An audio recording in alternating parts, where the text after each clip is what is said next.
Hello दोस्तों, नमस्कार। स्वागत है आप सभी का हमारे YouTube channel crescent education classes में। हमारे द्वारा यूके पीएससी और यूके ट्रिपल एससी की सभी परीक्षाओं हेतु एक विशेष सीरीज चलाई गई है, जिसके क्रम में आज हम आरओ एआरओ लेखा परीक्षा का पेपर लेकर आए हैं। अभी हाल में ही यह परीक्षा आयोजित की गई थी और आज ही इसका रिजल्ट जारी किया गया है। तो जिन अभ्यर्थियों का मुख्य परीक्षा हेतु चयन हो चुका है, उन सभी को मेरी ओर से अग्रिम शुभकामनाएं। और जो लोग अन्य एग्जाम्स की तैयारी कर रहे हैं, उनके लिए पेपर बहुत महत्वपूर्ण है, क्योंकि यूके पीएससी हो चाहे यूके ट्रिपल एससी, इनकी हमेशा से टेंडेंसी रही है कि अपने क्वेश्चंस को रिपीट करते हैं। UK triple SC UK PSC के क्वेश्चंस पेपर में से भी क्वेश्चंस उठाता है, तो इसलिए इन पेपर्स को बीच बीच में सॉल्व करते रहना ज़रूरी हो जाता है। इससे आपका सेल्फ कॉन्फिडेंस बढ़ता है, आपका सेल्फ इवैल्यूएशन भी हो जाता है। तो हमारा भी यही प्रयास रहेगा कि बीच बीच में आपको इस तरह के क्वेश्चन पेपर लगातार सॉल्व करवाते रहें। इस पेपर में 150 क्वेश्चन है, जिसमें 30 क्वेश्चंस रीजनिंग के होंगे, तो उनको हम नहीं सॉल्व करेंगे। केवल 120 क्वेश्चन हम सॉल्व करेंगे। तो आई होप कि ये वीडियो आपको पसंद आएगी। तो चलिए वीडियो को शुरू करते हैं। वीडियो को अंत तक देखना काफ़ी हेल्पफुल आपके लिए रहेगी। तो चलिए शुरू करते हैं वीडियो को। तो फ्रेंड्स, आज का पेपर आपको दिख रहा होगा आपकी स्क्रीन पर। तो पहला क्वेश्चन देखिए, आरओ एआरओ लेखा परीक्षा का पेपर है, प्री परीक्षा का। तो देखिए, संगम साहित्य किस भाषा में लिखा गया है। हिस्ट्री का ये क्वेश्चन है, काफ़ी सिंपल सा प्रश्न है। तमिल, संस्कृत, मराठी या फिर उपरोक्त में से कोई नहीं। तो इसका राइट आंसर क्या है? इसका राइट आंसर है तमिल। ठीक है, संगम साहित्य दोस्तों तमिल भाषा में लिखा गया है। 5वीं सदी ईस्वा पूर्व से 2री सदी ईस्वा पूर्व के मध्य में इसको लिखा गया था। ठीक है, ये एक साहित्य है और इसकी रचना और संग्रहण पांड्य शासकों द्वारा की गई थी। ये भी आप याद करेंगे, किसके द्वारा की गई थी? पांड्य शासकों द्वारा की गई थी। मदुरै में एक सम्मेलन को आयोजित किया गया था, जिसको कि संगम बोला जाता है। ठीक है, तो इतना आप याद करिए, बस इतना बहुत है आपके लिए। ठीक है, इसके बाद अगला प्रश्न देखिए, 1906 में मुस्लिम लीग का गठन किस स्थान पर किया गया था? काफ़ी इंपॉर्टेंट है। मुस्लिम लीग का गठन दोस्तों किया गया था ढाका में। ढाका में इसका गठन किया गया था 30 दिसंबर में। आपको एग्जैक्ट डेट बता दूं, 30 दिसंबर 1906 को मुस्लिम लीग का गठन किया गया था। मोहम्मद अली जीना थे, सलीमुल्लाह थे। ठीक है, इसके अलावा आगा खां तृतीय, इनके नेतृत्व में मुस्लिम लीग का गठन किया गया था। इसके बाद अगला प्रश्न देखिए, महान विद्वान अश्वघोष किस शासक के समकालीन था? काफी अच्छा प्रश्न है। चंद्रगुप्त प्रथम, स्कंदगुप्त, कनिष्क या फिर हर्षवर्धन? तो इसका राइट आंसर है दोस्तों कनिष्क। कनिष्क के समकालीन था। ये बहुत बौद्ध मतलब ये बौद्ध कवि था, बहुत इंपॉर्टेंट है। महान विद्वान जो अश्वघोष है, बौद्ध धर्म से रिलेटेड है। ठीक है, और इसके द्वारा बुद्ध चरित्र की रचना की गई थी। ठीक है, बुद्ध चरित्र की रचना की गई थी, काफी इंपॉर्टेंट है। और एक कनिष्क के समकालीन था। इसके बाद अगला प्रश्न देखिए, सुदर्शन झील का निर्माण किसने करवाया था? काफी अच्छा क्वेश्चन और थोड़ा डीप का पूछा गया है। हम सभी लोग जानते हैं वैसे सुदर्शन झील का निर्माण चंद्रगुप्त मौर्य के द्वारा करवाया गया था, लेकिन यहाँ पर चंद्रगुप्त मौर्य नहीं दिख रहा है। देखिए, यहाँ पर जो 4 ऑप्शन है वहां पर चंद्रगुप्त मौर्य नहीं लिखा हुआ है, लेकिन इसका राइट आंसर है दोस्तों सी, पुष्यगुप्त वैश्य के द्वारा इसका निर्माण किया गया था। देखिए, सुदर्शन झील कहाँ पर है? सौराष्ट्र में है और ये सुवर्ण रेखा नदी पर है। ठीक है, पहले तो मैं आपको बता दूं कौन सी नदी पर है। सुवर्ण रेखा नदी पर ये अवस्थित है। और देखिए, इसका जो निर्माण है वो चंद्रगुप्त मौर्य के प्रांतीय शासक थे पुष्यगुप्त वैश्य, इनके द्वारा ये करवाया गया था। ठीक है, आप इसको ध्यान रखना, पुष्यगुप्त वैश्य के द्वारा ये करवाया गया था। वैसे देखा जाए तो चंद्रगुप्त मौर्य का ही हर जगह नाम दिखता है। देखिए, रुद्रदामन का जूनागढ़ अभिलेख है, वहां पर लिखा हुआ है सुदर्शन झील का निर्माण चंद्रगुप्त मौर्य के प्रांतीय शासक पुष्यगुप्त वैश्य के द्वारा करवाया गया था। ठीक है, बस इतना बहुत है आपके लिए। अगला प्रश्न देखिए, अशोक के सारनाथ स्तंभ में कौन सा पशु चित्र अंकित नहीं है? काफी अच्छा प्रश्न है। घोड़ा, हाथी, शेर या फिर गैंडा? तो इसका राइट आंसर है दोस्तों गैंडा। गैंडा इसमें चिन्हित नहीं है। अशोक चिन्ह के बारे में आप सभी को जानते होंगे दोस्तों कि जो अशोक चिन्ह है भारत का राजकीय प्रतीक है, और जो सारनाथ में मिली अशोक लाट से इसको लिया गया है। ठीक है, इसमें मूल रूप से कितने 4 शेर हैं। ठीक है, और जिनका चारों दिशा में मुंह किए हुए खड़े हुए हैं। ठीक है, इसके नीचे गोल आधार है जिस पर कौन कौन है? हाथी है, घोड़ा है, शेर है, सांड है। ठीक है ना, लेकिन इसमें गैंडा नहीं है कहीं भी। ठीक, तो गैंडा इसका राइट आंसर हो जाएगा। ठीक है, इसके बाद अगला प्रश्न देखिए, तृतीय बौद्ध संगीति किसके शासनकाल में आयोजित की गई थी? ये भी काफी अच्छा प्रश्न है। तृतीय बौद्ध संगीति किसके शासनकाल में की गई थी दोस्तों? अशोक के शासनकाल में ये की गई थी 250 ईस्वी में, ईस्वी पूर्व में।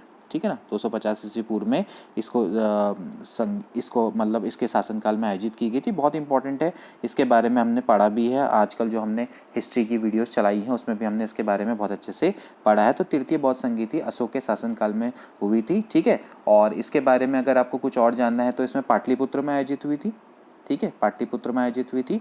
और इसके जो अध्यक्ष थे दोस्तों वो कौन थे, मोगलीपुत्र तिस थे, ठीक है, मोगलीपुत्र तिस, ठीक है। इतना आप याद कर लो, काफ़ी है आपके लिए। इसके बाद अगला प्रश्न देखिए, मार्टिन व्हीलर और स्टुअर्ट पिगेट के अनुसार सिंधु सभ्यता की तिथि थी। दोस्तों हमने ये प्रश्न भी आपको बताया है अभी हाल में, हालांकि हमने जो सीरीज़ है वो भी हाल में स्टार्ट की है, लेकिन हमारी वीडियो से भी काफ़ी प्रश्न इसमें आ रहे हैं। तो इस तरह से देखिए, हिस्ट्री को पढ़ने का तरीका, अगर आप अभी हमारी अगर हिस्ट्री की वीडियोज़ अगर देखेंगे तो आपको काफ़ी सारे प्रश्न वहाँ से मिल जाएंगे। और इसीलिए मैंने उनको कैटेगराइज किया था। मैंने काल निर्धारण भी बताए थे, भाई कौन किसके द्वारा दी गई थी, जैसे कि जो हड़प्पा की सभ्यता है, किस किस के द्वारा क्या क्या काल निर्धारण किया गया है। तो ये जो पहला वाला है ये तो दोस्तों आपका एनसीईआरटी में आपको मिलेगा, और ये मिलेगा आपको कार्बन डेटिंग के आधार पर 2350 से लेके 1700 या 1750 भी हो सकता है, ठीक है। तो अगर मैं इसका राइट आंसर बोलूँ तो वो है आपका 2500 ईस्वी पूर्व से 1500 ईस्वी पूर्व। 2500 ईस्वी पूर्व से लेके 1500 ईस्वी पूर्व जो निर्धारण है वो मार्टिन व्हीलर और स्टुअर्ट पिगेट के द्वारा किया गया है। ये काफ़ी इंपॉर्टेंट निर्धारण है, तिथि निर्धारण। इस पर बेस्ड भी अब दोस्तों क्वेश्चन आने लग गए। तो 2350 से लेके 1700 ईस्वी पूर्व का, 1750 होगा वैसे, 1750 ईस्वी पूर्व का बिल्कुल एग्जैक्ट माना गया है कार्बन डेटिंग के आधार पर, ठीक है। तो ऐसे अलग अलग निर्धारण के द्वारा किए गए। जॉन मार्शल का भी इंपॉर्टेंट है, ये भी आप याद रखना, कभी ऐसा भी पूछा सकता है। 3250 से लेके 2750, ठीक है, जॉन मार्शल के द्वारा कराया गया था, ठीक है। और सबसे पहले इनके द्वारा ही निर्धारण किया गया था हड़प्पा कालीन सभ्यता का, सिंधु घाटी सभ्यता का, ठीक है। सिंधु सभ्यता की तिथि सबसे पहले इनके द्वारा ही निर्धारित की गई थी। इसके बाद अगला प्रश्न देखिए, प्रबंध चिंतामणि का लेखक था। ये भी काफ़ी अच्छा प्रश्न है। और देखिए यहाँ पर ऑप्शन देख लीजिए पहले आपके, संध्याकर नंदी, नयचंद्र सूरी, भवभूति या फिर मेरुतुंग। तो देखिए इसका राइट आंसर मैं आपको बताऊं तो वह है मेरुतुंग। इनका पूरा नाम देखिए तो यह है मेरुतुंगाचार्य, ठीक है, मेरुतुंगाचार्य। इनके द्वारा इस पुस्तक की रचना की गई थी दोस्तों, और ये की गई थी 1305 में, ठीक है। तो ये जो पुस्तक है वैसे देखा जाए तो राजनीतिक व सांस्कृतिक जीवन के बारे में परिचय देती है, ठीक है। तो आप इतना विवरण ये दे देती है, इतना आप याद रखिए, बस बाकी आपको ज़्यादा इसके बारे में डिस्कस करने की आवश्यकता नहीं है। इसके बाद अगला देखिए, पेरिप्लस ऑफ द एरिथ्रियन सी, ये किस भाषा में लिखी गई? ये भी काफ़ी इंपॉर्टेंट बुक है, और इसका राइटर तो अननोन है। तो दोस्तों ये लिखी गई है यूनानी भाषा में, तो ए वाला ऑप्शन इसका करेक्ट है। तो दोस्तों पेरिप्लस ऑफ द इरिथ्रियन सी, जैसे कि मैंने बोला कि ये किसके द्वारा लिखी गई है, मतलब ये यूनानियों द्वारा लिखी गई है। वैसे कई जगह पे इसका पेरिप्लस ही माना जाता है कि इसके लेखक पेरिप्लस हैं। और मैंने, अगर आपने मेरी वीडियो देखी होगी ईरानी और मकदूनिया आक्रमण, तो उस समय पर मैंने आपको सिकंदर के बारे में बताया था। तो सिकंदर के संग जो यूनानी लेखक आए थे, इसके अलावा सिकंदर के समकालीन लेखक हैं, हालांकि मैंने उसको बताया नहीं था, आगे आने वाली वीडियोज़ में मैं आपको बताने वाला था वो चीज़ें। तो पेरिप्लस ऑफ द इरिथ्रियन सी मतलब सिकंदर के समकालीन लेखकों के मान सकते हैं, ठीक है, कि वहाँ पर जो सिकंदर के टाइम के यूनानी लेखक थे वो कौन कौन थे, तो उनकी टेबल में बना के आपको प्रेजेंट करता। तो फिलहाल अभी कोई बात नहीं, आप इतना याद रखो कि जो पेरिप्लस ऑफ द इरिथ्रियन सी है वो आपकी यूनानी है, इसकी भाषा यूनानी है और यूनानी लेखक के द्वारा लिखी गई है। कई जगह पर उसको पेरिप्लस ही शो किया गया है, ठीक है। अब इसके बाद अगला प्रश्न देखिए, भारतीय राष्ट्रीय कांग्रेस की स्थापना के समय पे भारत का वाइसरॉय कौन था? तो इसका भी राइट आंसर क्या होगा दोस्तों? Lord Dufferin. लॉर्ड डफरिन उस समय पे भारत का वाइसरॉय था। और भारतीय राष्ट्रीय कांग्रेस की स्थापना कब की गई थी? 1885 में बम्बई में इसकी स्थापना की गई थी। तो काफ़ी इंपॉर्टेंट प्रश्न है ये, और उस समय का भारत का वाइसरॉय था लॉर्ड डफरिन। इसके बाद अगला प्रश्न देखिए, गदर पार्टी का गठन किस वर्ष किया गया था? 1911, 1914, 1913 या फिर 1916? तो इसका राइट आंसर क्या है? 1913 को इसका गठन किया गया था। देखिए 15 जुलाई 1913, आप इस डेट को भी याद रखिए। कभी कभार आपसे सीधे सीधे ईयर ना पूछ के डेट भी पूछ लेते हैं। तो 15 जुलाई 1913 को दोस्तों सैन फ्रांसिस्को में, कहाँ पर? सैन फ्रांसिस्को में। मैं यहाँ पर ज़्यादा लिख के समय वेस्ट नहीं करूँगा। सैन फ्रांसिस्को नगर में इसको अमेरिकी और कनाडा के जो भारतीय मूल के लोग थे इनके द्वारा इसको बनाया गया था। कब, क्यों बनाया गया था? भारत को अंग्रेजों की पराधीनता से मुक्त कराने के उद्देश्य से इस संगठन को बनाया गया था। ठीक है, इसके संस्थापक कौन थे? बार बार ये पूछा जाता है, लाला हरदयाल और सोहन सिंह भागना। ठीक है, इसके अलावा करतार सिंह सराभा भी थे। तो सोहन सिंह, ध्यान रखना, सोहन सिंह भागना, ठीक है, और लाला हरदयाल, इनका नाम तो आप बिल्कुल याद रखें एज इट इज। ठीक, तो अगला प्रश्न देखते हैं, किस वर्ष वर्नाक्यूलर प्रेस एक्ट जारी किया गया था? किस वर्ष वर्नाक्यूलर प्रेस एक्ट, ठीक है, तो वर्नाक्यूलर जो प्रेस एक्ट है वो कब जारी किया गया था? देखिए 1878, 1875, 1879 या फिर 1881। तो वर्नाक्यूलर प्रेस एक्ट दोस्तों कब लागू किया गया था? ये किया गया था 1878 में। ठीक है, तो फ्रेंड्स 1878 में वर्नाक्यूलर प्रेस एक्ट लागू हुआ था। और वर्नाक्यूलर प्रेस एक्ट की खासियत दोस्तों ये थी कि इस एक्ट ने भारतीय भाषाओं में प्रकाशित होने वाले सभी समाचार पत्रों पर नियंत्रण लगा दिए थे, लेकिन इस एक्ट में अंग्रेजी में प्रकाशित होने वाले समाचार पत्रों पर कोई भी नियंत्रण नहीं, यानी कि ये एक्ट अंग्रेजी अखबार में लागू नहीं होता था। भारतीय भाषाओं में पारित होने वाले जितने भी अखबार थे उन पर ये एक्ट लागू हो गया था। तो वर्नाक्यूलर प्रेस एक्ट बहुत इंपॉर्टेंट है। उस समय के वायरस थे लॉर्ड लिटन, इनका भी आप नाम याद रखेंगे। इसके बाद अगला प्रश्न है, गांधी इरविन समझौते पर किस वर्ष हस्ताक्षर हुए थे? तो इसका राइट आंसर है 1931 में। तो फ्रेंड्स इसकी आप डेट याद कर लीजिए, 5 मार्च 1931। ठीक है, 5 मार्च 1931 में जब लंदन में दूसरा गोलमेज सम्मेलन होने वाला था, उससे पूर्व में महात्मा गांधी और उस समय के वायसराय थे लॉर्ड इरविन, ठीक है, इनके बीच में समझौता हुआ था, राजनीतिक समझौता, जिसको कि गांधी इरविन समझौते के नाम से जाना जाता है। तो इसमें जो हिंसा के आरोपी थे उनको छोड़ना था और बाकी सभी राजनीतिक बंदियों को रिहा करना था। ठीक है, मतलब कि जो हिंसा के आरोपी थे, जो हिंसा के आरोपी थे उनको छोड़ के, मतलब जिन्होंने हिंसा फैलाई थी उस समय पर, उनको छोड़ के बाकी जितने भी राजनीतिक बंदी थे उनको रिहा करना था और भारतीयों को समुद्र में के किनारे नमक बनाने का अधिकार दिया जाए। इस समझौते में ये चीज़ हुई थी। ठीक है, तो गांधी इरविन समझौता 5 मार्च 1931, इसको भी आप याद रखेंगे। ठीक है, इसके बाद अगला प्रश्न देखिए, पूना समझौता पर हस्ताक्षर कब हुए थे? हिस्ट्री से बहुत ज़्यादा क्वेश्चन आए हैं, देख सकते हैं आप। पूना समझौता पर कब हस्ताक्षर हुए थे? 24 अक्टूबर 1930, 1931, 24 सितंबर 1932 या फिर 24 नवंबर 1933। तो इसका राइट आंसर है सी वाला, 24 सितंबर 1932 को। देखिए इसको पूना समझौता या पूना पैक्ट भी बोलते हैं। भीमराव अंबेडकर और महात्मा गांधी, ठीक है, ध्यान रखना, इन दोनों के बीच में ये समझौता हुआ था और पुणे में यरवदा जेल है, यरवदा सेंट्रल जेल है, वहाँ पर ये समझौता हुआ था। ठीक है, इसको सांप्रदायिक अधिनिर्णय या फिर कम्युनल अवार्ड भी बोला जाता है। ठीक है, इसको आप ध्यान रखना कि जो अंग्रेज सरकार थी उसने इस समझौते को सांप्रदायिक अधिनिर्णय या फिर कम्युनल अवार्ड में संशोधन के रूप में भी अनुमति इसको प्रदान करी थी। तो ये भी इंपॉर्टेंट है, आप इसको ध्यान रखना। ठीक है, इसके बाद अगला है प्रश्न, असहयोग आंदोलन कब वापस लिया गया था? तो असहयोग आंदोलन कब वापस लिया गया था दोस्तों? ये लिया गया था 1922 में। तो दोस्तों 1922 को असहयोग आंदोलन वापस लिया गया था। असहयोग आंदोलन क्यों वापस लिया गया था? 5 फरवरी 1922 को जब चौरा चौरी की घटना हुई थी। ठीक है, तो उसके बाद ही गांधी जी ने असहयोग आंदोलन वापस ले लिया था। ठीक है, इसके बाद अगला प्रश्न है, पानीपत का तृतीय युद्ध किस वर्ष में हुआ था? ये भी काफ़ी अच्छा प्रश्न है। 1757, 1761, 1764 या फिर 1769। तो इसका राइट आंसर है 1761 में इसका युद्ध हुआ था। 1757 में क्या हुआ था? प्लासी का युद्ध। 1764 में बक्सर का युद्ध। 1761 में पानीपत का तृतीय युद्ध हुआ था। तो फ्रेंड्स इसका जो युद्ध है वो किस किस के बीच में हुआ था? ये हुआ था मोहम्मद शाह अब्दाली, ठीक है, मोहम्मद शाह अब्दाली और मराठाओं के बीच में। ठीक है, मोहम्मद शाह अब्दाली और मराठा जो सेनापति थे वो कौन थे? सदाशिव राव भाऊ। ठीक है, तो चलो ये राइटिंग को छोड़ो, मैं जो मुंह से बोल रहा हूँ उसको समझ लो। क्या क्या है? मोहम्मद शाह अब्दाली और इसके अलावा मराठा सेनापति सदाशिव राव भाऊ के बीच में 1761 में पानीपत का तृतीय युद्ध हुआ था। इसके बाद देखिए अगला है स्टेटमेंट है, कौन कहा करता था कि मैं मुसलमानों को गोखले बनाना चाहता हूँ। ये भी काफ़ी अच्छा स्टेटमेंट है, बहुत बार ये आया है इस तरह का प्रश्न, मैं मुसलमानों को गोखले बनाना चाहता हूँ। ये मोहम्मद अली जिन्ना का स्टेटमेंट है। ठीक है, मोहम्मद अली जिन्ना ने कहा था कि मैं मुसलमानों को गोखले बनाना चाहता हूँ। ठीक है, इसके बाद दिल्ली के किस सुल्तान ने अपनी आत्मकथा लिखी थी? ये भी काफ़ी अच्छा प्रश्न है। सिकंदर लोदी, मोहम्मद बिन तुगलक, इल्तुतमिश या फिर फिरोज तुगलक? तो इसका राइट आंसर है फिरोज तुगलक। तो दोस्तों फिरोज तुगलक के द्वारा जो आत्मकथा लिखी गई थी उसका नाम था फतूहात ए फिरोज शाही।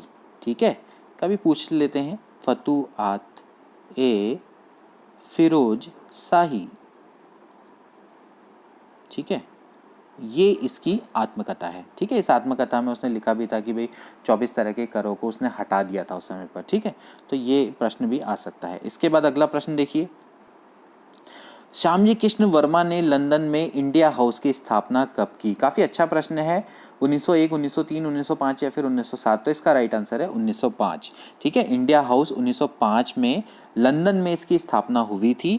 ठीक है, ये एक तरह से अनौपचारिक भारतीय राष्ट्रवादी संस्था थी। ठीक है, और इसकी स्थापना मैंने पहले बोला आपको, जो ब्रिटेन है, ब्रिटेन में भारतीय छात्रों के द्वारा राष्ट्रवादी विचारों के प्रचार हेतु की गई थी। और किसके द्वारा की गई थी? श्यामजी कृष्ण वर्मा द्वारा की गई थी 1905 में। ठीक है, तो ये जो लंदन में भारतीय छात्र उस समय पर रह रहे थे, तो उनमें राष्ट्रवादी विचार पैदा हों, इसलिए इसकी स्थापना की गई थी। अनौपचारिक संस्था थी, 1905 से 1910 के अराउंड तक ये चली थी। ठीक है, इसके बाद अगला प्रश्न है, काफ़ी सिंपल सा प्रश्न है, उत्तराखंड में कितने सदस्य लोकसभा में प्रतिनिधित्व करते हैं? कितने करते हैं? 5 हैं। ठीक है, और राज्यसभा के कितने हैं? 3। ठीक, मंत्रिपरिषद में फेरबदल करने का अधिकार किसको है? ठीक है, जो कैबिनेट मंत्री होते हैं ना, उनमें आप किस तरह से फेरबदल कर सकते हो? ठीक है, मंत्रिपरिषद, सॉरी मतलब कैबिनेट नहीं, मतलब मंत्रिपरिषद। ठीक है, राष्ट्रपति, मंत्रिमंडल को, प्रधानमंत्री को, स्पीकर को। तो भाई मंत्रिपरिषद जो होती है उसमें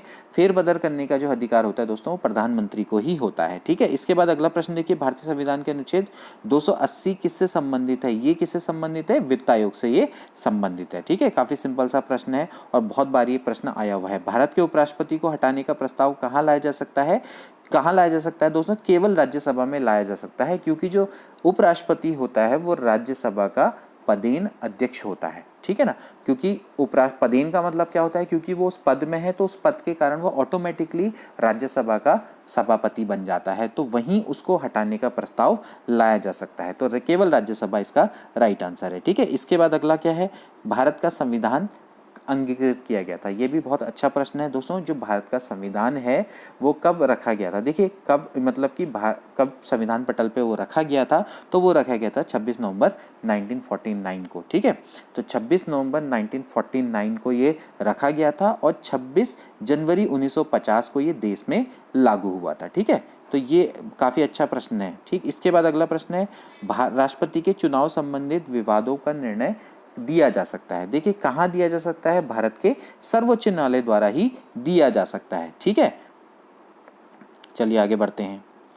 ओके, इसके बाद अगला प्रश्न है, राष्ट्रपति द्वारा अपना त्यागपत्र किसको संबोधित किया जाता है? राष्ट्रपति द्वारा अपना त्यागपत्र दोस्तों उपराष्ट्रपति को ही संबोधित किया जाता है। ठीक है, इसके बाद अगला प्रश्न देखिए, अगला प्रश्न है, सर्वोच्च न्यायालय के न्यायाधीश किस आयु में सेवानिवृत्ति प्राप्त करते हैं? 58 वर्ष, 60 वर्ष, 62 वर्ष, 65 वर्ष? तो इसका राइट आंसर है 65 वर्ष। ठीक है, जो सर्वोच्च न्यायालय के न्यायाधीश हैं दोस्तों, 65 वर्ष की आयु में वो रिटायर हो जाते हैं, जबकि हाई कोर्ट के कब होते हैं? 62 वर्ष में। हालांकि इस पर भी अभी एक संशोधन, एक विधेयक लाया गया है, 114वां नंबर का है, संविधान संशोधन विधेयक है, तो उसके बाद इनकी एज भी कितनी कर दी जाएगी? 65 वर्ष कर दी जाएगी। ठीक है, तो उस पर चल रहा है अभी विचार, तो 65 वर्ष विचार चल रहा है अभी हाई कोर्ट के जजों के रिटायरमेंट का, और सुप्रीम कोर्ट का तो कितना होता है? 65 वर्ष होता ही है। वैसे अभी हाई कोर्ट का कितना होता है? 62 वर्ष होता है। ठीक है, इसके अलावा अभी जो मुख्य न्यायाधीश हैं वो कौन है दोस्तों? वो हैं NV रमन। ठीक है, ये भी याद रखना, सुप्रीम कोर्ट के मुख्य न्यायाधीश कौन है? 48वें मुख्य न्यायाधीश हैं कौन है? जस्टिस रमन या NV रमन। वैसे नाम इनका है नाथुलापति वेंकट रमन। ठीक है, नाथुलानाथ वेंकटपति रमन या नाथुलापति वेंकट रमन। ठीक है, मैंने उल्टा बोल दिया, नाथुलापति वेंकट रमन। ठीक है, इसके बाद अगला प्रश्न देखिए, राष्ट्रपति द्वारा राज्यसभा के कितने सदस्यों को मनोनीत किया जाता है? कितने को किया जाता है? 12 लोगों को मनोनीत किया जाता है। ठीक है, सिंपल सा प्रश्न है। इसके बाद अगला प्रश्न देखिए, भारतीय के संविधान की प्रस्तावना में धर्मनिरपेक्ष और समाजवादी शब्दों को जोड़ा गया था। कब जोड़ा गया था? तो दोस्तों, भारत के संविधान की प्रस्तावना में धर्मनिरपेक्ष और समाजवादी शब्दों को जोड़ा गया है। किसके द्वारा जोड़ा गया है? 42वें संविधान संशोधन के द्वारा जोड़ा गया है। 1976 में दोस्तों जब आपातकाल चला हुआ था तब ये महत्वपूर्ण 42वां संविधान संशोधन किया गया था। इसको मिनी कॉन्स्टिट्यूशन के नाम से भी बोला जाता है और स्वर्ण सिंह समिति की सिफारिशों पर आधारित था। देखिए बहुत इंपॉर्टेंट है ये।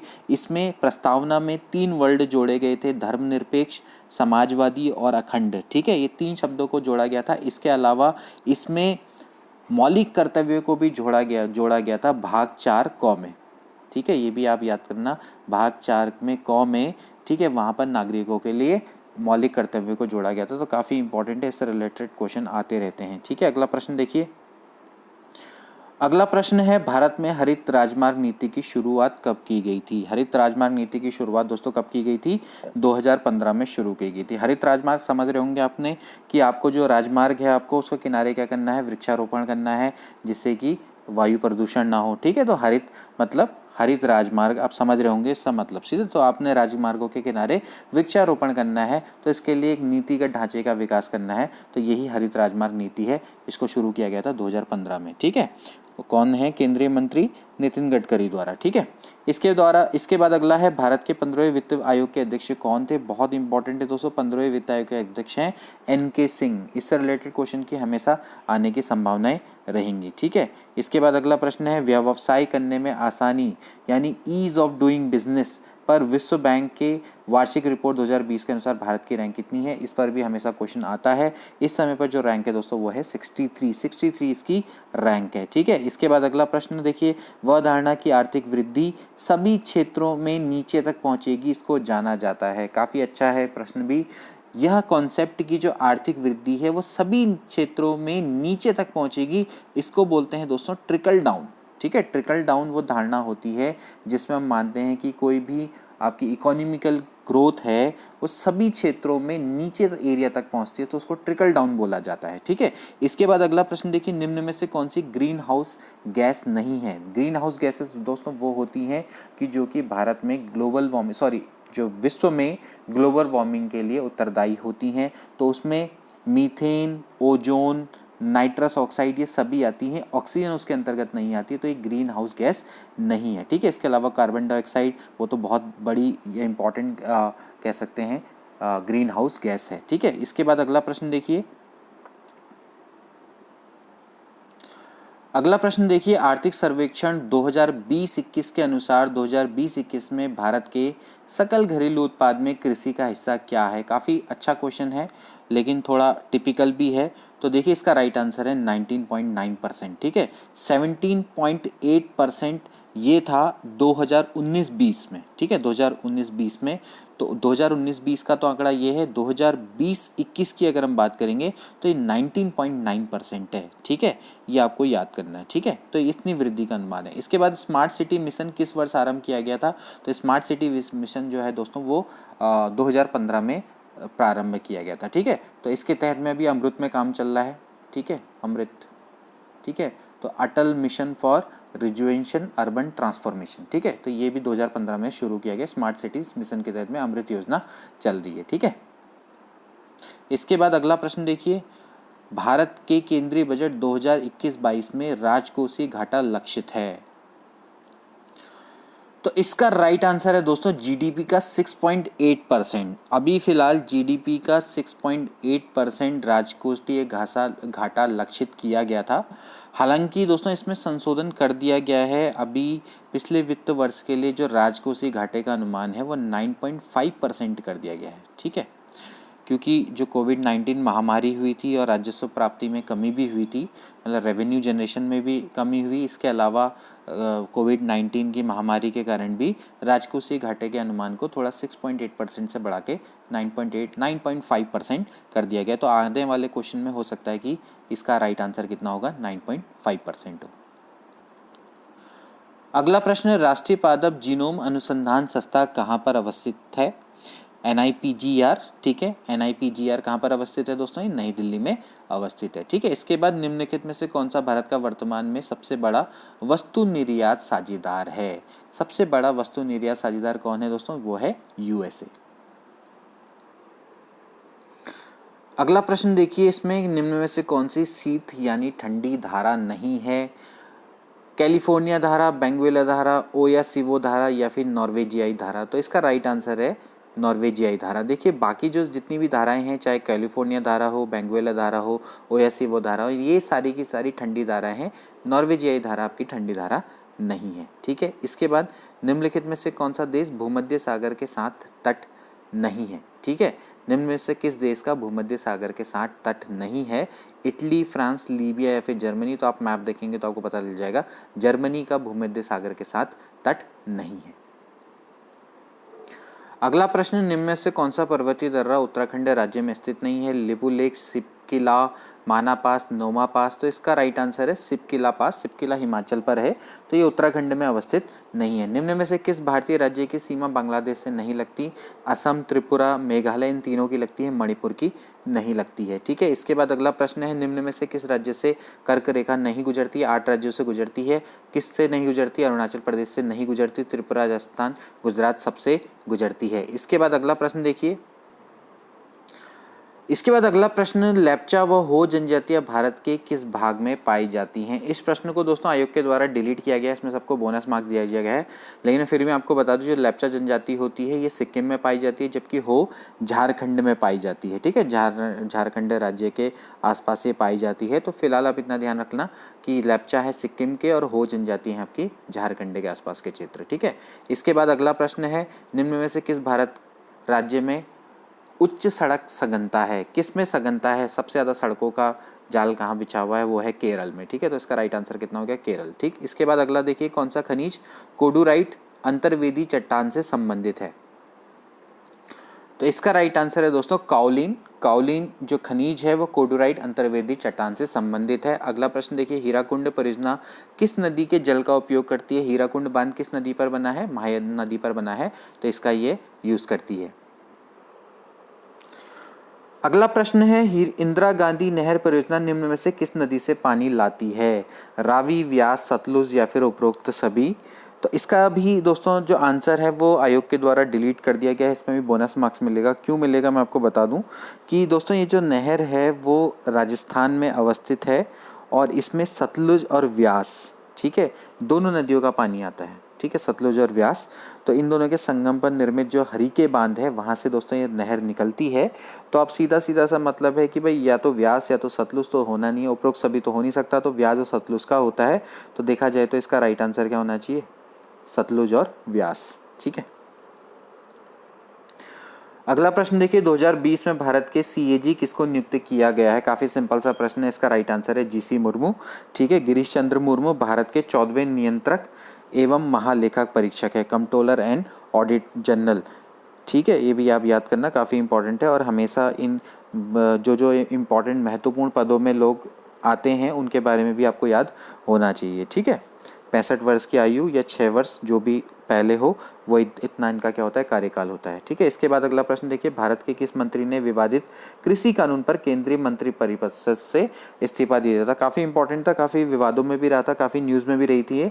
तो कौन थी? हरसिमरत कौर बादल, ठीक है। इसके बाद अगला प्रश्न देखिए, कौन सा देश क्वाड का हिस्सा नहीं है? तो दोस्तों कौन सा देश क्वाड का हिस्सा नहीं है? क्वाड में दोस्तों टोटल 4 देश हैं, भारत, अमेरिका, जापान और ऑस्ट्रेलिया। तो Bharat, Japan, America, Australia, New Zealand इसके अंतर्गत नहीं आता है, ठीक है। काफ़ी इंपॉर्टेंट है। अभी हाल में इसका पहला शिखर सम्मेलन हुआ था, 12 मार्च को इसका आयोजन किया गया था, ठीक है। और इसके बाद अगला प्रश्न देखिए, किस कंपनी ने कोवोवैक्स का उत्पादन किया है? भारत की किस कंपनी ने? इसका नाम है सीरम इंस्टीट्यूट ऑफ इंडिया। इसके बाद अगला प्रश्न देखिए, 29वां सरस्वती सम्मान पुरस्कार किसे दिया गया था? ये प्रश्न हमने दोस्तों जब हम लेक्चर स्क्रीन की तैयारी करवा रहे थे तब भी हमने आपको बताया था। 29वां सरस्वती सम्मान दिया गया है वासुदेव मोही को दिया गया है, ठीक है। तो दोस्तों इनको 29वां सरस्वती सम्मान दिया गया है। इनकी कहानी संग्रह है चेक बुक। ये हमने आपको पहले भी बताया है चेक बुक के लिए इनको ये अवार्ड दिया गया है दोस्तों। ये एक सिंधी भाषा के कवि, कहानीकार और आलोचक मान सकते हैं इनको, ठीक है। तो ये आप ध्यान में रखिएगा। तो व्यास सम्मान 29वां किसको दिया गया है दोस्तों? ये दिया गया है वासुदेव मोही को। के बिरला फाउंडेशन के द्वारा ये स्टार्ट किए गए थे इस पुरस्कार को, ठीक है, 1991 में। इसके बाद अगला प्रश्न देखिए, जो दो देश जो मैत्री सेतु पुल से जुड़े हुए हैं, मैत्री सेतु पुल से कौन जुड़े हुए हैं? सिंपल सा प्रश्न है, भारत और बांग्लादेश, ठीक है। इसके बाद अंतर्राष्ट्रीय IMF का प्रमुख कौन है? अंतर्राष्ट्रीय मुद्रा कोष का प्रमुख कौन है? क्रिस्टलिना जॉर्जीवा, ठीक है। इसके पहले कौन थे? क्रिस्टलिना लेगार्डे थी, तो अब कौन है? क्रिस्टलिना जॉर्जीवा है, ठीक है।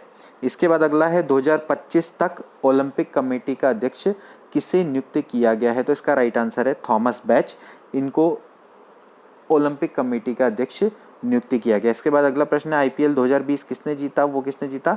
मुंबई इंडियंस ने जीता। अभी जो 2021 वाला IPL है वो तो पोस्टपोन्ड हो गया और आजकल फिर से शुरू हो गया है, ठीक है। तो उसका तो विनर कोई है नहीं, तो फिलहाल 2020 वाला ही चला रहे हैं क्वेश्चन, ठीक।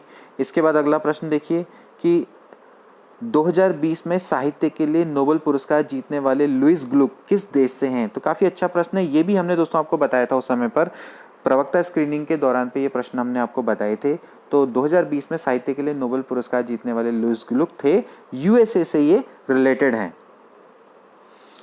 और लुईस ग्लुक के बारे में हमने दोस्तों बताया था कि ये अमेरिका की एक कवियत्री हैं, मतलब जो कविताएं बोलती हैं, ठीक है, और इसके अलावा निबंध भी लिखती हैं, ठीक है। और इनको साहित्य के 2020 नोबेल पुरस्कार से सम्मानित किया गया है। बहुत इंपॉर्टेंट है, पहली बार किसी कवियत्री को मतलब इस तरह का अवार्ड मिला है, तो इसलिए भी ये प्रश्न हमने आपको करवाया था पिछली बार, ठीक है।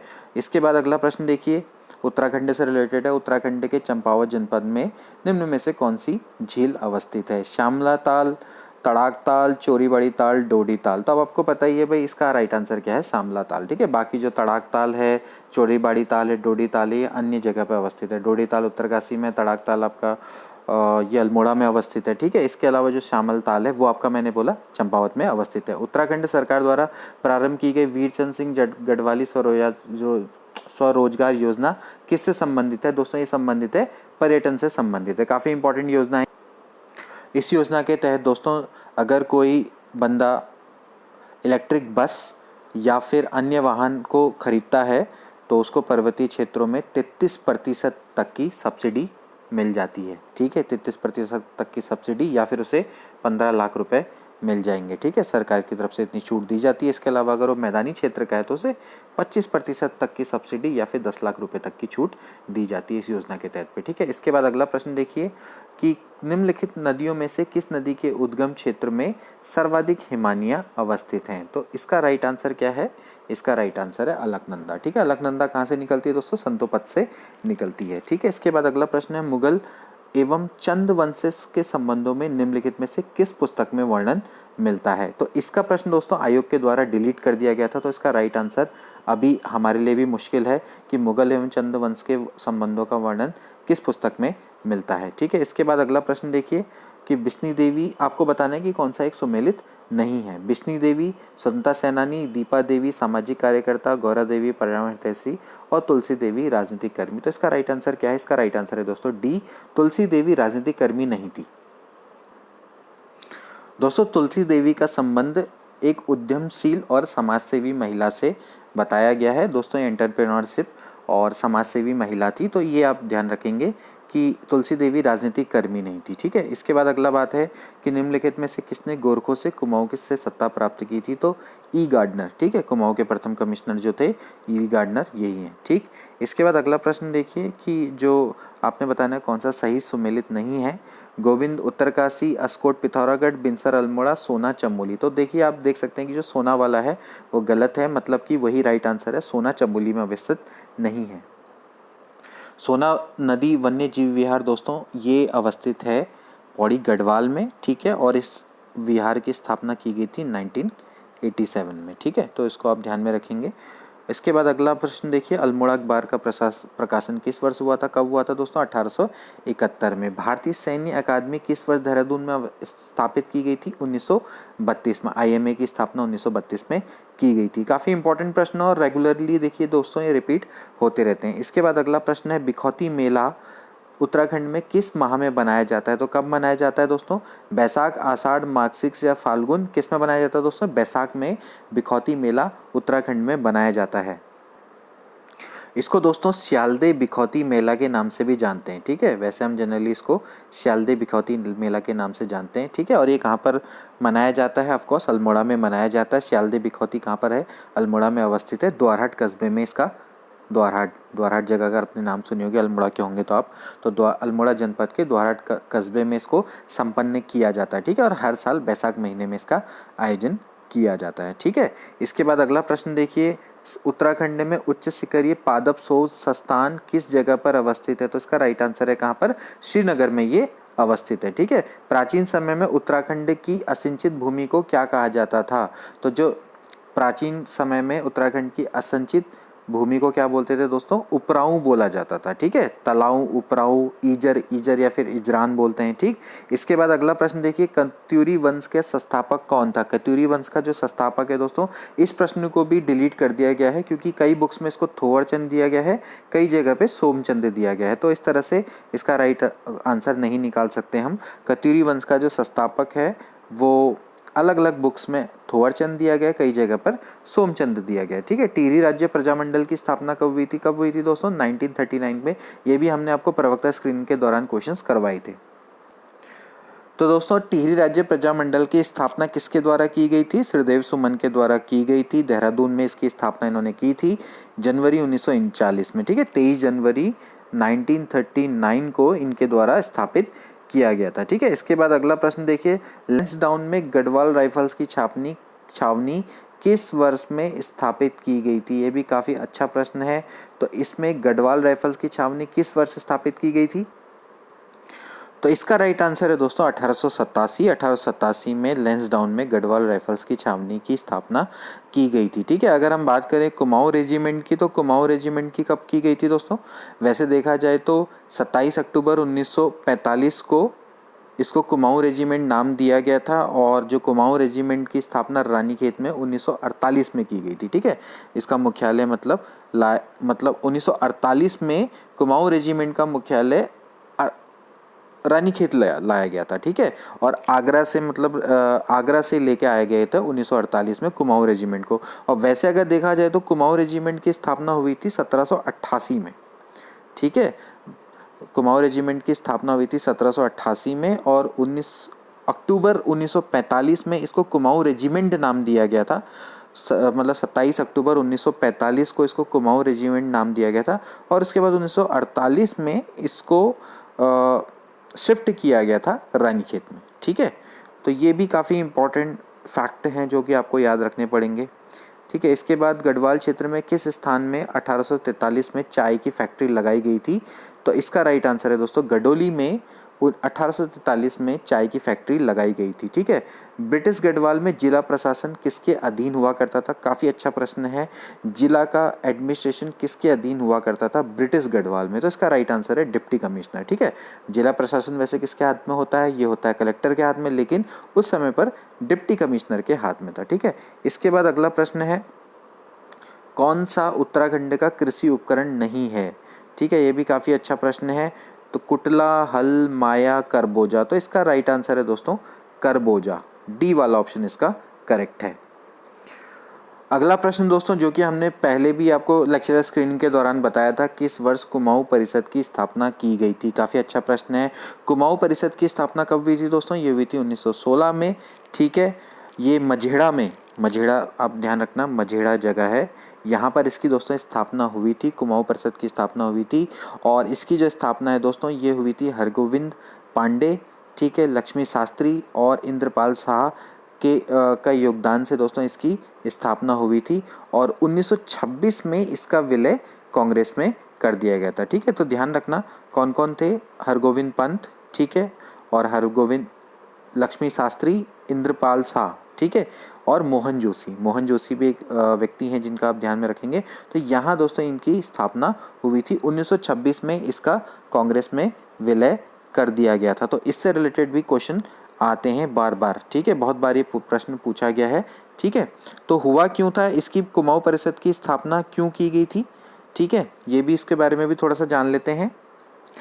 दोस्तों उस समय पर 1912 में कांग्रेस पार्टी की स्थापना भले ही कुमाऊं में हो चुकी थी, एक शाखा कुमाऊं में खुल चुकी थी, लेकिन स्थानीय जनता उस संगठन को स्वीकार नहीं कर पा रही थी। तो तब 1916 में कुमाऊं परिषद की स्थापना हुई थी, जिसमें स्थानीय समस्याओं पर ध्यान दिया गया था। विशेषकर उस समय पर वनों की कटाई को लेकर समस्याएं थी, वनों का दोहन हो रहा था, तो उनको स्थानीय जनता से जोड़ा गया था, तो इसलिए इसकी स्थापना की गई थी। ठीक है, इसके बाद अगला प्रश्न देखिए, राजा प्रद्युमन शाह द्वारा ब्रिटिश सहायता से गोरखाओं को किस वर्ष युद्ध में हराया गया था। अब ये प्रश्न दोस्तों मेरे तो समझ में आया ही नहीं कि राजा प्रद्युमन शाह द्वारा ब्रिटिश सहायता से गोरखाओं को किस वर्ष युद्ध में हराया गया। राजा प्रद्युमन शाह ने तो खुड़बुड़ा का युद्ध लड़ा था और वो 1804 के आसपास हुआ था। उस समय पर वो शहीद हो गए थे, तो उन्होंने गोरखा को किस वर्ष में हरा दिया। तो इसका राइट आंसर तो उपरोक्त में से कोई नहीं होना चाहिए, और वो भी दिया हुआ है आयोग के द्वारा। अब मेरे हिसाब से तो सुदर्शन शाह ने ब्रिटिश सहायता से गोरखाओं को युद्ध में हराया था। ठीक है, जब सिंगोली की संधि हुई थी। तो इसका आंसर तो बड़ा काफ़ी मतलब एक डिबेटेबल है। ठीक है, इसके बाद अगला प्रश्न देखिए, कृत्रिम बुद्धिमत्ता के जनक कौन है, यानी कि आर्टिफिशियल इंटेलिजेंस के जनक कौन है दोस्तों, वो हैं जॉन मैकार्थी। ठीक है, ये हमने पहले भी पढ़ा है प्रश्न। ठीक है, इसके अलावा जो डीएनए अंगुली छापन के आविष्कारक हैं, इसके आविष्कारक कौन हैं, तो इसका राइट आंसर है दोस्तों सर एलिक जेफरीज। ये इसके आविष्कारक हैं। डीएनए फिंगर प्रिंटिंग जो टेक्निक है दोस्तों, अंगुली छापन टेक्निक, काफ़ी इंपॉर्टेंट है। आपराधिक मामलों की गुत्थियां सुलझाने के लिए इसका यूज़ किया जाता है। ठीक है, और इसके अलावा जैसे मातृत्व, पितृत्व या फिर व्यक्तिगत पहचान को निर्धारित करने के लिए भी इसका यूज़ होता है। ठीक है, तो अगर मातृत्व का पता लगाना है, पितृत्व का पता लगाना है, किसी की पर्सनल आइडेंटिटी का पता लगाना है, कोई आपराधिक मामलों की गुत्थियां सुलझानी है, तो डीएनए फिंगर प्रिंटिंग बहुत काम आती है। तो सर एलिक जेफरीज बहुत इंपॉर्टेंट ये आविष्कार है। ठीक है, इसके बाद कोरोना वायरस को अपना नाम कहाँ से प्राप्त हुआ, क्योंकि इसका ताज जैसा आकार है। ठीक है, तो इसलिए इसको कोरोना का नाम प्राप्त हुआ। ठीक है, काफ़ी इंपॉर्टेंट, कोरोना का अर्थ भी वही होता है।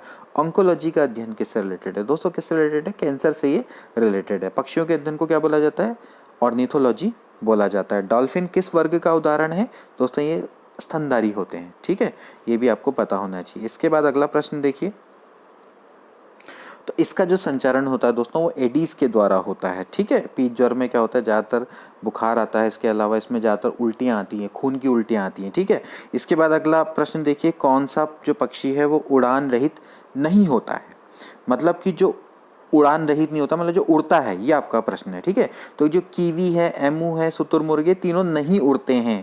सारस क्रेन क्या होता है, उड़ता है। ठीक है, इसके बाद अगला देखिए, ट्राई नाइट्रो टोलुइन क्या है, टीएनटी क्या होता है दोस्तों, ये एक विस्फोटक होता है। ठीक है, इसके बाद अगला प्रश्न, तो भारत का प्रथम सफलतापूर्वक परिप्रेक्षित उपग्रह कौन सा है दोस्तों, वो है आर्यभट्ट। ठीक है, 19 अप्रैल 1975 को इसको सफलतापूर्वक प्रक्षेपित किया गया था। ध्यान रखना इस चीज़ के बारे में, काफ़ी इंपॉर्टेंट ये प्रश्न आ जाता है बार बार। अगला प्रश्न देखिए, दात्र कोशिका अरक्तता रोग क्या है। ठीक है, इसको बोलते हैं सिकल सेल रोग, सिकल सेल रोग, ये इसको बोला जाता है सिकल सेल रोग। तो भाई सिकल सेल रोग जैसे कि नाम से ही पता लग रहा होगा किससे रिलेटेड है दोस्तों, ये लाल रुधिर या रक्त कोशिकाओं से रिलेटेड है। ठीक है, तो रक्ताणुओं का ये रोग है दोस्तों। तो इसमें ये एक ऐसा विकारों का ग्रुप है जिसके कारण आपकी जो रेड ब्लड सेल्स रहती हैं वो विकृत हो जाती हैं, टूट जाती हैं। ठीक है, तो इसको बोला जाता है सिकल सेल रोग। ठीक, इसके बाद अगला, भारतवर्ष की स्वतंत्रता के समय पर भारतीय राष्ट्रीय कांग्रेस के अध्यक्ष कौन थे, बहुत सिंपल सा है, जेबी कृपलानी उस समय पर अध्यक्ष थे। ठीक है, इसके बाद अगला प्रश्न, अगला देखिए सेक्शन ये रीजनिंग का है, इसको नहीं करेंगे हम। अब इसमें कुछ हिंदी के प्रश्न आएंगे, हिंदी के प्रश्नों को देखने का प्रयास करेंगे। हालांकि ये रीजनिंग के क्वेश्चन भी मैं आपको कभी करा दूंगा, ऐसी बात नहीं है, इनको भी मैं जल्दी से आपको अच्छी मेथड से सॉल्व कराऊंगा, डोंट वरी। लेकिन फ़िलहाल अभी मैं इसको, क्योंकि इसमें समय बहुत लग जाएगा, तो फिलहाल मैं इसको नहीं करवाता हूँ। फिलहाल देखते हैं दोस्तों हिंदी में देख लेते हैं सबसे सही वर्तनी वाला शब्द कौन सा है। पहला क्वेश्चन देखिए, तो उषा, अनुग्रहित, व्यवसायिक, ये सब गलत हैं। क्या होना चाहिए, सन्यासी, सन्यासी इसमें सही वर्तनी वाला शब्द है। ठीक है, इसके बाद अगला प्रश्न देखिए, निम्नलिखित में से कौन सा विशेष से विशेषण का उदाहरण नहीं है। ठीक है। अब आप समझ लीजिए विशेष्य क्या होता है, विशेषण क्या होता है। देखिए संज्ञा सर्वनाम की विशेषता बताने वाले शब्द को क्या बोला जाता है, विशेषण। ठीक है। और जिस संज्ञा सर्वनाम की विशेषता बताता है विशेषण, उसको विशेष्य बोला जाता है। ठीक है। तो अब यहाँ पर देखिए ध्यान से कि जैसे मैं आपको एग्जाम्पल बताऊँ, जैसे अंत एक विशेष्य है तो अंतिम उसका क्या होगा, विशेषण होगा। ठीक है। अंकुर एक विशेष्य है तो अंकुरित, अंग का आंगिक, अंक का अंकित। ठीक है। तो ऐसे ही आपका जो संग्रहित है, ठीक, इसके बाद संयत है, क्षम्य है, ये इनके उदाहरण है, लेकिन कोचवान इसका उदाहरण नहीं है। ठीक है। इसी तरह से अणु का आणविक होता है, अवश्य का आवश्यक होता है। ठीक है। अर्थ का आर्थिक होता है। ठीक। अंश का आंशिक होता है। तो लेकिन ये कोचवान ये किसी इसका उदाहरण नहीं है। इसमें से आपको बताना है निम्नलिखित में से कौन सा वाक्य गलत है। तो वाक्य गलत है ये बताना है आपको। देखिए आंखों से आंसू बहने लगा, तो पहला ही गलत हो गया। आंखों से आंसू बहने लगे होगा। ठीक है ना। आंसू हमेशा कैसे ले आते हैं, मतलब ये है बहुवचन में। ठीक। तो आंखों से आंसू बहने लगे होना चाहिए। ठीक। इसमें से कौन सा वाक्य सही आपको बताना है। दही बहुत खट्टी है, दही बहुत खट्टा है, ये होना चाहिए ना। तो पहला वाला तो गलत है। मेरी कोट खूट पर टंगी है, मेरा कोट खूट पर टंगा है, वो आपका पुल्लिंग है। ठीक है। दही बहुत खट्टी है, ये आपका भी पुल्लिंग है। ठीक। तो मैं अभिभावक पर श्रद्धा रखता हूँ, मुझे बाजार अवश्य जाना है, ये भी गलत है। तो सी वाला ऑप्शन गलत है, मतलब सही है, मैं अभिभावक पर श्रद्धा रखता हूँ। ठीक है। इसके बाद अगला देखिए, अगला प्रश्न देखिए, निम्नलिखित में से कौन सा घोड़े का पर्यायवाची शब्द नहीं है। देखिए घोड़े का पर्यायवाची है, बाजी, सैंधव सभी होते हैं, गेंद नहीं होता। गेंद का मतलब होता है हाथी, गजेंद्र या हाथी बोला जाता है। ठीक है। तो ये तो सही हो गया। ठीक। इसके बाद अगला देखिए, निम्न में से कौन सा शब्द शुद्ध वर्तनी वाला है। ठीक है। शुद्ध वर्तनी वाला है आपको बताना है। ठीक। तो भाई अभ्यारण्य, अतिशयोक्ति, अहोरात्र, अधोपतन। तो आप देख सकते हैं कि इसमें से सिर्फ अहोरात्र सही है, बाकी देखिए अभ्यारण्य गलत है। ठीक है। अतिशयोक्ति गलत है, अधोपतन होता है। ठीक। तो ये सभी गलत हैं, अहोरात्र आपका सही है। ठीक। इसके बाद अगला प्रश्न देखिए, मूर्ख व्यक्ति प्रायः बहुत बोलते हैं, इसमें विशेष विशेषण है। फिर से वही प्रश्न आ गया जैसे मैंने आपको बताया था। अब आप बताइए क्या व्यक्ति, प्रायः, बहुत, इनका आप क्या बनाएंगे, कुछ भी नहीं बना सकते। जैसे मूर्ख है, मूर्ख व्यक्ति क्या हो सकता है, मूर्खता। तो मूर्ख का मूर्खता, मूर्ख क्या है, विशेष्य, मूर्खता उसकी क्या होगा, विशेषण होगा। ठीक। इस तरह से आप इसको समझ सकते हैं। बहुत इजीली आप हिंदी के प्रश्न को भी कर सकते हैं। दिया सलाई का तत्सम रूप क्या होता है, इसको बोलते हैं दीप शलाका। ठीक है। मतलब माचिस की जो तिल्ली होती है उसको दीप सलाका बोला जाता है, दिया सलाई। ठीक है। इसके बाद अगला, प्रागैतिहासिक के सटीक भाव को व्यक्त करने वाला सही वाक्य क्या होगा। प्रागैतिक मतलब जो इतिहास से पूर्व का होता है, तो इतिहास से पूर्व का। ठीक है। अगला प्रश्न देखिए बहुत सिंपल, निम्नलिखित में से कौन सा शब्द अल्प का विलोम है। अल्प मतलब कम, बहु मतलब ज्यादा, तो अल्प का क्या होगा, बहु होगा। ठीक है। इसके बाद अगला प्रश्न, ये अच्छा प्रश्न है, प्रवत्स्य पतिका किस वाक्य के लिए उपयुक्त शब्द है। प्रवत्स्य पतिका, प्रवत्स्य पतिका किस शब्द के, किस वाक्य के लिए उपयुक्त शब्द है। ये उसके लिए उपयुक्त है दोस्तों जिसका पति परदेश जाने वाला हो। ठीक है। जिसका पति परदेश जाने वाला हो तो उसको बोलते हैं प्रवत्स्य पतिका। ठीक। इसके बाद अगला प्रश्न देखिए, निम्नलिखित विलोमार्थी युग में कौन सा बिल्कुल शुद्ध है, आपको बताना है कौन सा बिल्कुल शुद्ध है। ठीक है। तो देखिए दयालु, अदयालु गलत है, सशंक, निशंक बिल्कुल गलत, सम, विषम, देखिए विषम होना चाहिए, यहाँ पर शौ वाला सा आना था। ठीक है। यहाँ पर विषम लिख दिया, विषम, तो वो भी गलत है। तो संपन्न विपन्न बिल्कुल सही है। ठीक है। तो संपन्न विपन्न, तो डी वाला बिल्कुल सही है। ठीक है। इसके बाद अगला, सव्यसाची, सव्यसाची का अर्थ प्रकट करने वाला वाक्यांश कौन सा है, सव्यसाची। ठीक है। तो सव्यसाची का मतलब ये होता है दोस्तों कि जो दोनों हाथ से तीर चला सकता है उसको क्या बोलते हैं, सव्यसाची बोलते हैं। तो सव्यसाची का अर्थ क्या हो गया, डी वाला ऑप्शन इसका करेक्ट है। ठीक है। इसके बाद अगला प्रश्न देखिए, अगला प्रश्न क्या है, ये है सानुनासिक का सही विलोम क्या है। सानुनासिक, सानुनासिक का जो सही विलोम है दोस्तों वो है निर्नुनासिक। ठीक है। सानुनासिक का सही विलोम क्या है, निर्नुनासिक है। ठीक। इसके बाद अगला, उर्वर शब्द का विलोम क्या है। उर्वर, उर्वर शब्द का विलोम क्या है। तो उर्वर शब्द का जो विलोम होता है दोस्तों वो होता है ऊसर। ठीक है। तो उर्वर का अर्थ क्या होता है दोस्तों, वो होता है उपजाऊ, और ऊसर का अर्थ क्या होता है, मतलब बंजर भूमि, जहां पर लवणों की कमी हो, मतलब कि जहां पर लवणों की अधिकता हो, सॉरी कमी नहीं अधिकता होगी, तो वहां पर क्या होगा, ऊसर होगी, यानी कि जो आपका बंजर भूमि है। ठीक है, तो उर्वर मतलब जहां पर उपजाऊ भूमि है, और ऊसर का मतलब अनुपजाऊ, मतलब जो जहां पर उपज उतनी अच्छी नहीं है। ठीक है, अगला प्रश्न देखिए, आहूत का सही विलोम क्या है। आहूत का सही विलोम क्या होगा दोस्तों, ये होगा अनाहुत। ठीक है, आहूत का मतलब होता है जनरली होना। ठीक है, जैसे आहूत हुई बैठक, बैठक आहूत हुई। ठीक है, अनाहुत नहीं हुई। ठीक, तो 136 मतलब आपका कितना होगा, 136वें का कितना हो जाएगा, बी वाला ऑप्शन करेक्ट हो जाएगा। ठीक है, इसके बाद कौन सा मुंह लेकर जाऊं, तो इसका राइट आंसर है दोस्तों सार्वनामिक विशेषण। ठीक है, सार्वनामिक विशेषण मतलब ऐसे सर्वनाम शब्द जो संज्ञा से पहले लेकर उस संज्ञा शब्द की विशेषण की तरह विशेषता बताते हैं। तो यहाँ पर संज्ञा क्या है, मुंह है, और यहाँ पर जो कौन सा है वो आपका क्या हो गया दोस्तों, ये इस तरह का सर्वनाम है जो कि इसकी विशेषता बता रहा है। ठीक है, कौन सा मुंह लेकर जाऊं। ठीक है, तो कौन सा यहाँ पर क्या है दोस्तों, एक तरह से काम कर रहा है विशेषण की तरह। ठीक है, यानी विशेषण की तरह विशेषता बता रहा है, तो ये सर्वनाम। ठीक, तो ये सार्वनामिक विशेषण कहलाएगा। ठीक है, तो कौन सा मुंह लेकर जाऊं। ठीक, तो कौन सा मुंह लेकर जाऊं, तो कौन सा यहाँ पर है सर्वनाम, लेकिन यहाँ पर ये विशेषण की तरह विशेषता बता रहा है मुंह की। ठीक, तो इस तरह से, जैसे इसमें और एग्जाम्पल क्या हो सकता है, कोई बालक, किसी का महल। ठीक है, वह पुस्तक, तो इस तरह से आप इसको समझ सकते हैं। ठीक, इसके बाद अगला प्रश्न देखिए,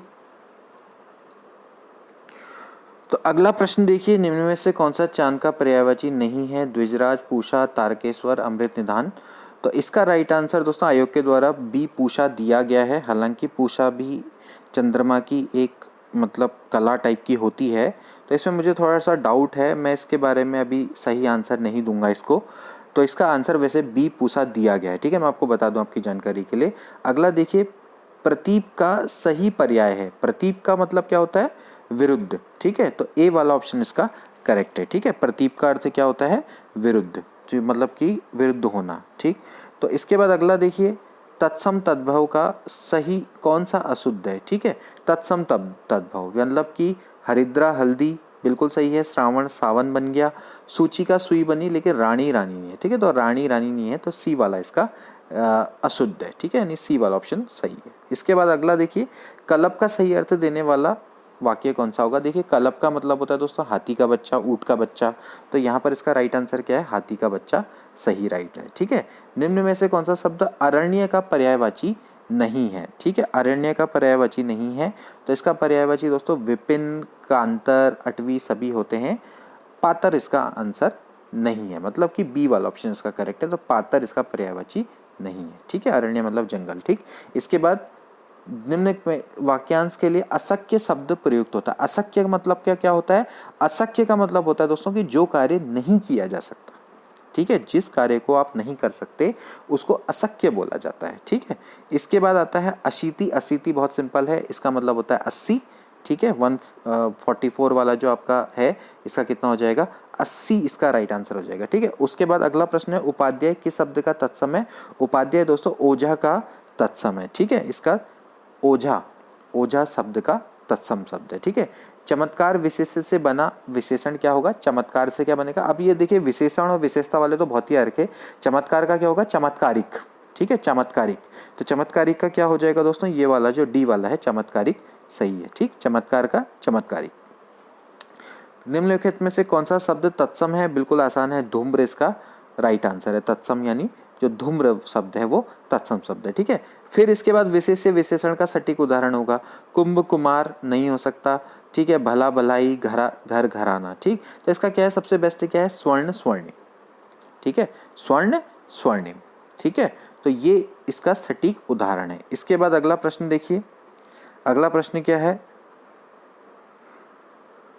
कौन सा शब्द कमल का पर्याय नहीं है। ठीक है, कौन सा शब्द आपको बताना है कमल का पर्याय नहीं है। पुष्कर, ताम्रस, तारकेश, नीरज। ठीक है, तो कौन सा इसका पर्यायवाची नहीं है दोस्तों, इसका पर्यायवाची नहीं है तारकेश। ठीक है, कमल का कौन कौन सा होता है, वैसे पुष्कर दे रखा, वैसे पुष्कर होना चाहिए। ठीक है, पुष्कर, ताम्रस, नीरज सभी होते हैं, तारकेश इसका पर्यायवाची नहीं है। इसके बाद अगला प्रश्न है किसकी वर्तनी गलत है, आपको बताना है किसकी वर्तनी गलत है। सहस्त्र, अहिल्या, अधीन, अंतर्धान। ठीक है, तो इसकी वर्तनी गलत है दोस्तों, ये है सहस्त्र की।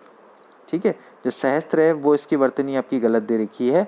बाकी देखा जाए तो अहिल्या, अधीन, अंतर्धान बिल्कुल सही है। तो ये था दोस्तों RO का लेखा परीक्षा का पेपर। आई होप कि ये पेपर आपको समझ में आया होगा और हमारा प्रयास आपको अच्छा लगा होगा। तो ऐसे ही वीडियो के लिए आप हमारे चैनल को सब्सक्राइब कर सकते हैं। हम लगातार आपको इसी तरह से प्रैक्टिस सेट प्रोवाइड करवाते रहेंगे। बीच बीच में हमने अभी हिस्ट्री की सीरीज़ भी शुरू की है और उसको भी हम कोशिश करेंगे कि जल्दी जल्दी ख़त्म करें। कुछ प्रॉपर MCQ भी लेकर आते रहेंगे। आप हमें सजेस्ट भी कर सकते हैं कमेंट के माध्यम से कि आपको क्या पढ़ना है। कभी कभार ऐसा होता है कि बच्चों को क्या पढ़ना होता है वे बताते नहीं हैं, तो इससे हमें भी पता नहीं लग पाता है कि आपको क्या ज़्यादा अच्छा लगता है। तो अगर आपको MCQ की डिमांड है तो हम MCQ भी आपको बहुत अच्छे से प्रोवाइड करवा सकते हैं। मेरी कोशिश यही रहती है कि छात्र हित में ही काम किया जाए, क्योंकि इस समय पर जो शिक्षा है वो पूरी तरह से छात्र केंद्रित है। तो अगर आपको MCQ ज़्यादा अच्छे लगते हैं तो हम आपको MCQ भी प्रोवाइड करवा सकते हैं बहुत अच्छे लेवल के। लेकिन साथ साथ ही थ्योरेटिकल भी पढ़ना चाहिए दोस्तों, क्योंकि थ्योरेटिकल से ही दिमाग खुलता है। MCQ तो एक तरह से आपको अपने आप को सेल्फ टेस्टिंग के लिए होता है, लेकिन आपको पता है कि हम MCQ भी इस तरह से पढ़ाते हैं कि उसमें भी आपको बहुत अच्छी खासी नॉलेज मिल जाती है। तो आई होप कि वीडियो आपको अच्छी लगी होगी। मिलते हैं अगली वीडियो में। Good bye.